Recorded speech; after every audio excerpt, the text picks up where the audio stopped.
আসসালামু আলাইকুম, আমি রবিন আলম। আজকে আমরা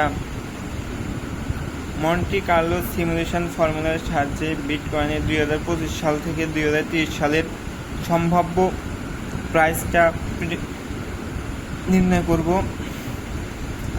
আগে আমরা বলি যে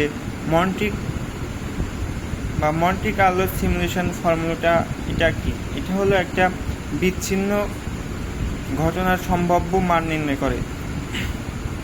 একটা বিচ্ছিন্ন ঘটনার সম্ভাব্য মান নির্ণয় করে সেটা বলতে কি বুঝি, যে এটার ব্যবহার হলো কমপ্লেক্স ইকুয়েশন সলভ করা।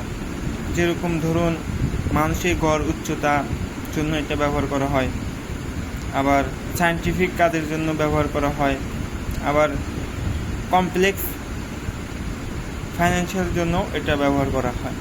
তো এখানে আমাদের সবচেয়ে গুরুত্বপূর্ণ বিষয় যে পূর্বের তথ্য এবং বর্তমানের তথ্যের উপর ভিত্তি করে ভবিষ্যতের কিছু প্রবাবিলিটিস নির্ণয় করে। তো আমরা আজকে দেখব হলাম যে মন্টি কার্লো সিমুলেশন ফর্মুলার সাহায্যে বিটকয়েনের প্রাইস প্রেডিকশন দেখব। দেন এটা একটা কথা বলে রাখি যে আমার এই ভিডিওটা শুধু নলেজ শেয়ারিং ভিডিও বা আমার প্রজেক্ট শো অফ ভিডিও।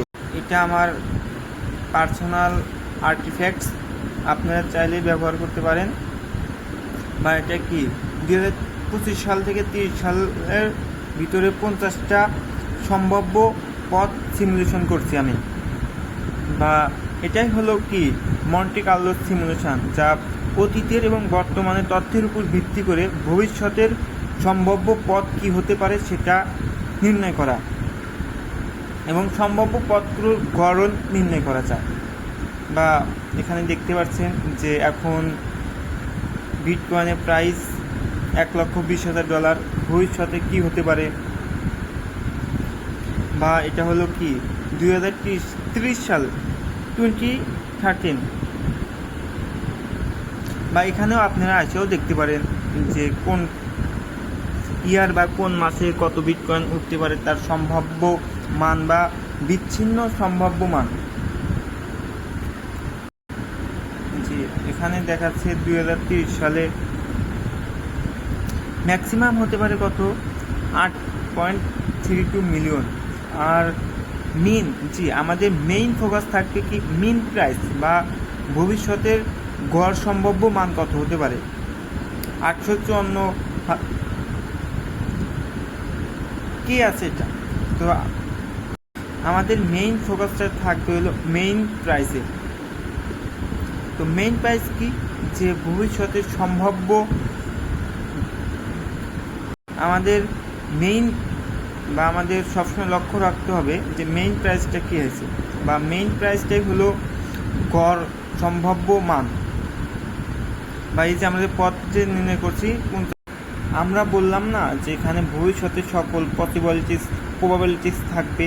তো আপনি চাইলে সেখানে কি 50টা পথ আঁকানোর বদলে আপনি চাইলে 10,000 করতে পারতেন, 1,000 করতে পারতেন। তাহলে গ্রাফটা কি আরও সুন্দর হতো বা আরও ভালো হতো। সো আমরা দেখিয়েছি যে কোনটার কত, যে 10% হলে কত হইতো। বা এন্ড অফ 2013 স্ট্যাটিক্যাল সামারি। আপনারা যদি চান এই আর্টিফ্যাক্টসটা আপনারা দেখতে, তাহলে এটা অবশ্যই কমেন্ট বক্সে আমি রেখে দেবো। আপনারা চাইলে এটা ব্যবহার করতে পারবেন আর বলবেন যে আপনারা এই যে থাকে তার যেটা যদি থাকে তাহলে আপনি তার সম্ভাব্য ভবিষ্যৎ আপনি কি নির্ণয় করতে পারবেন। বা আপনার কোন সায়েন্টিফিক কাজ কিংবা অফিসে কেমন কাজ কার্লো সিমুলেশন ফর্মুলা একটা সবচেয়ে গুরুত্বপূর্ণ পার্ট হলো ড্রিফট। জি, আপনি যদি এই যে মন্টি কার্লো সিমুলেশন আপনার ব্যক্তিগত কোনো প্রজেক্ট কিংবা আপনার অফিস কিংবা ফিউচার কোনো কিছু প্রেডিকশন নির্ণয় করতে বা প্রবাবিলিটিক্স নির্ণয় করতে আগ্রহী হন, তাহলে তো আমার এই মন্টি কার্লো সিমুলেশন ফর্মুলার ব্যবহার করে আপনি অনেক কিছু করতে পারবেন। কিন্তু আমি এখানে শুধু জাস্ট বিটকয়েনের জন্য এটা বানাচ্ছি। তো এটা দিয়ে শুধু বিটকয়েন করতে পারবেন, আরও অনেক কিছু করা সম্ভব, কিন্তু আমার এত সময় নাই। কিন্তু আপনারা যদি চান তো সেটা বানিয়ে দিতে পারি। জাস্ট এতটুকুই, দোয়া রাখবেন। আল্লাহ হাফেজ।